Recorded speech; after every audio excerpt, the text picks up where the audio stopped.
Today, we're going to be talking about clauses, what they are, why they matter, and the different ways we can categorize them. This is one of the most important building blocks of grammar because once you really understand clauses, you'll start to see how sentences are put together and how writers create meaning. Let's start with the big picture, why clauses matter. Clauses are everywhere in writing. In fact, every sentence you read or write contains at least one clause. Skilled writers often combine different clause types to make their writing more interesting, more precise, and more persuasive. Here's a quick excerpt from Martin Luther King Jr.'s I Have a Dream speech. I have a dream that one day this nation will rise up and live out the true meaning of its creed. Take a moment to think. How many clauses can you hear in that sentence? Well, there's two. First, I have a dream. That's one clause. And that one day this nation will rise up and live out the true meaning of its creed. That's another clause. So right away, we can see that writers layer clauses together to create powerful, complex sentences. That's why we need to understand how clauses work. To really understand clauses, let's compare them to two terms you already know, phrase and sentence. A phrase is a group of words that works together, but does not have both a subject and a verb. For example, in the park, the tall boy, or running quickly. A clause, though, is a group of words that does have both a subject and a verb. For example, he runs, because she was late, or to finish the project on time. Finally, a sentence is a complete thought, usually built from at least one independent clause. For example, he runs every morning. An important clarification to make is that every sentence contains at least one clause, but not every clause is a complete sentence. For example, he runs is both a clause and a sentence, but because she was late is a clause, however, it's not a sentence. Here's a simple checklist you can use when you're trying to figure out if a group of words is a phrase, a clause, or a sentence. First, ask yourself, does it have a subject? In other words, is there something or someone the words are about? Second, ask yourself, does it have a verb? Is there an action or a state of being? If the answer to both of those questions is yes, subject and verb are both present, then you know you have a clause. If not, you may have a phrase. Finally, ask the third question. Does it express a complete thought? If the clause stands on its own and makes sense by itself, then it's a sentence. So to recap, a clause is made up of a subject and a verb. A sentence is made up of a subject, a verb, and a complete thought. Now let's talk about the first major way we can categorize clauses, independent versus dependent. An independent clause can stand alone as a complete sentence. For example, she studied all night. A dependent clause cannot stand alone. It depends on being attached to an independent clause.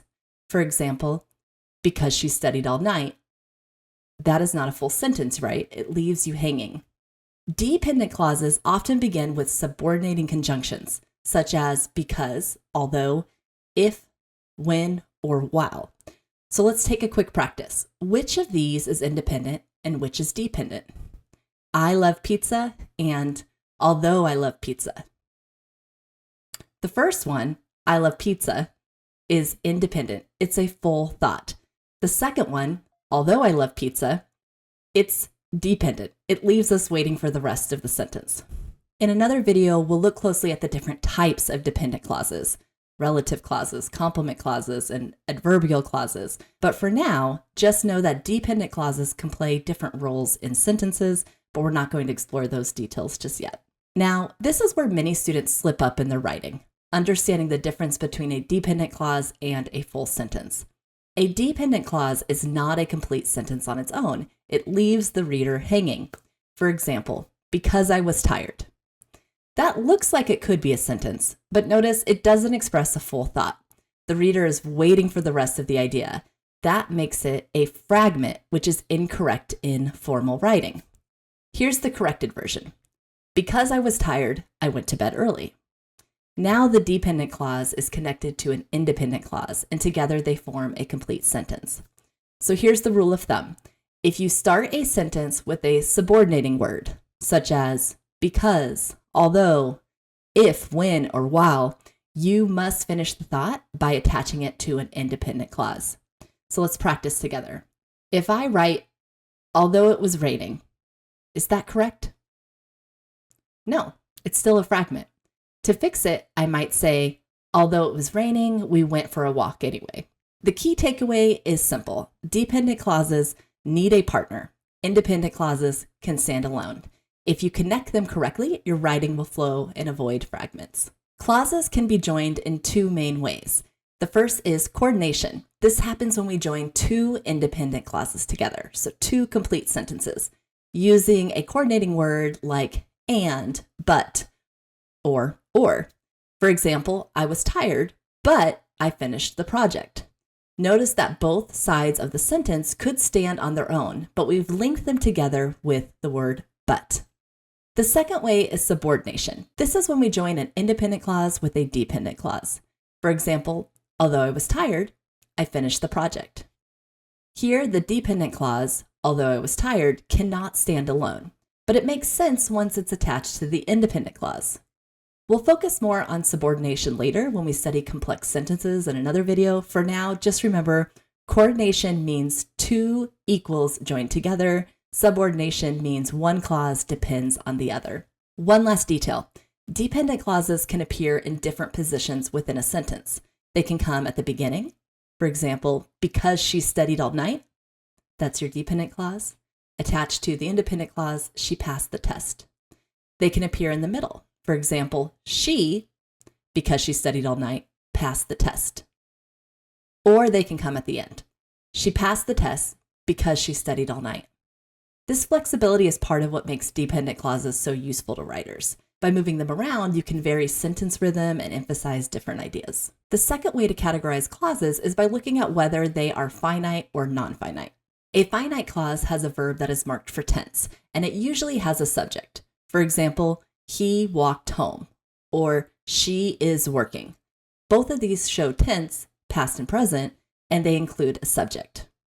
A non-finite clause, on the other hand, has a verb that is not marked for tense. They often show up in three common forms: infinitives, ing forms, or ed forms. For example, the infinitive to read books, or the ing form reading late at night, or the ed form exhausted by the long day. So notice that non-finite clauses can't usually stand alone as sentences. If I just say to read books, that doesn't form a complete thought. It has to be connected to a finite clause.